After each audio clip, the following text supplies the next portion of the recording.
Forget round-trip tickets.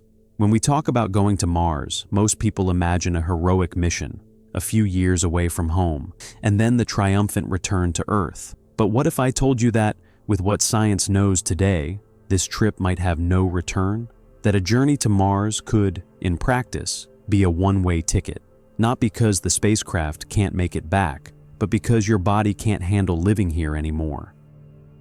Everyone talks about rockets, futuristic ships, red dome colonies, and a new life on another planet. Almost no one talks about the silent side of this adventure, what gravity, or the lack of it, does to every muscle, every bone, and every drop of fluid in your body. Technology might take you to Mars, but it's your body that will decide whether you can ever come back home. The problem starts long before landing on Mars. The trip there alone is already a massive challenge for the body. For months, you would live in microgravity, practically floating inside the spacecraft. At first, that sounds fun. No weight, no effort to stand up, no carrying heavy things. Except the human body was built to live under Earth's gravity, being pulled downward all the time. When that force disappears, a kind of silent collapse begins. The fluids in your body, which here on Earth stay well distributed thanks to gravity, start behaving differently. More fluid moves to the head, increasing pressure in the eyes and brain. Many astronauts return home with vision problems we still don't fully understand. Headaches, puffier faces, that sensation of heaviness in the upper part of the body, and that's just the beginning. Meanwhile, your muscles start to give up the job. Without gravity pulling you down, the body concludes it no longer needs as much strength to keep you upright. The legs, which carry you all day here, practically go on vacation. In just a few weeks, muscle mass drops significantly. Even if the astronaut trains every day, it's like trying to hold water in your hands. You stave off the worst, but you still lose a lot.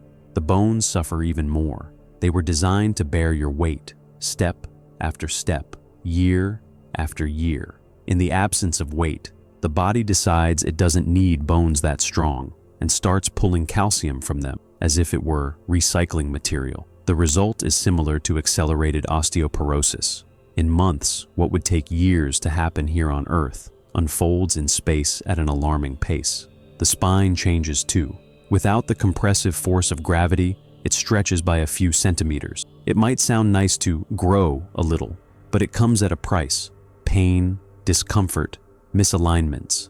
Many astronauts return to Earth walking in a strange way, hunched over, with chronic back pain, because the body simply wasn't made to spend that long without weight and then go back to gravity. Now imagine that, after months in this environment, you finally arrive on Mars. It's no longer total microgravity, but it's far from Earth-like. Martian gravity is about 38% of ours. That means if you weigh 80 kilos here, over there your body feels something around 30. Sounds great, right? Lighter, easier to move. But from the body's point of view, it means something else. It's never again forced to work with the full load of a terrestrial environment. Over time, your bones and muscles will adapt to this new reality. Everything in you starts being designed for Mars. The heart adjusts to pump blood in a lower weight environment. The joints work with less effort. The skeleton doesn't need to be as robust. The longer you stay on this new planet, the more your body becomes Martian, at least from a physical standpoint. And here comes the scary part. What if, after months or years living on Mars, you try to return to Earth? It would be months in space again, and suddenly, your body, which got used to working with much less weight, has to cope once more with 100% of Earth's gravity. The heart has to push harder. The bones, now more fragile, must support a load they haven't borne in a long time. The muscles, accustomed to the easy life, are forced to run at full power again. What could happen? Extreme difficulty just to stand up. Overwhelming fatigue from trying to take a few steps. Higher risk of fractures, joint problems, intense back pain.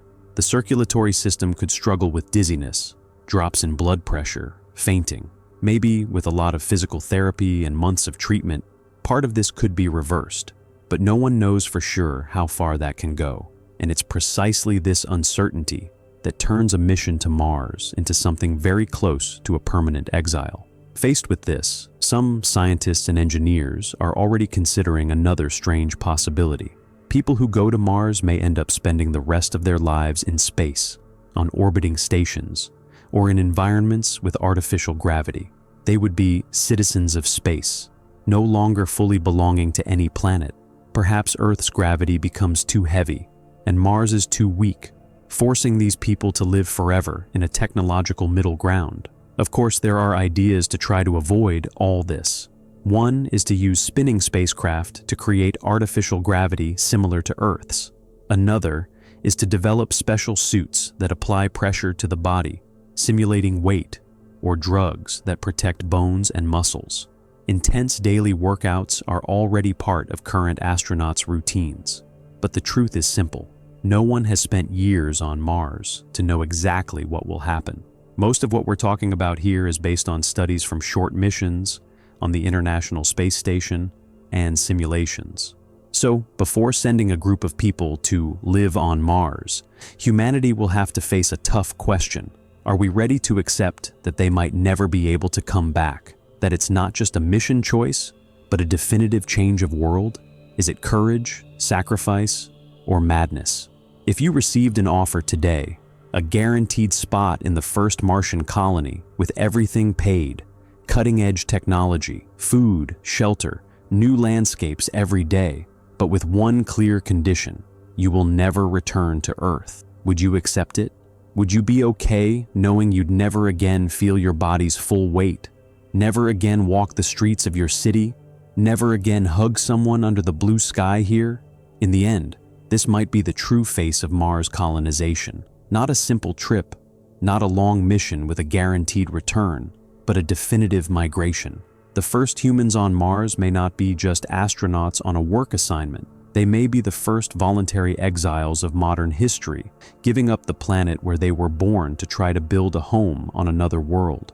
And that's why, when we hear that those who go to Mars might never return, we're not talking about cheap drama. We're talking about the limits of the human body, about science, medicine, ethics, and how far we're willing to go to leave our mark on the cosmos.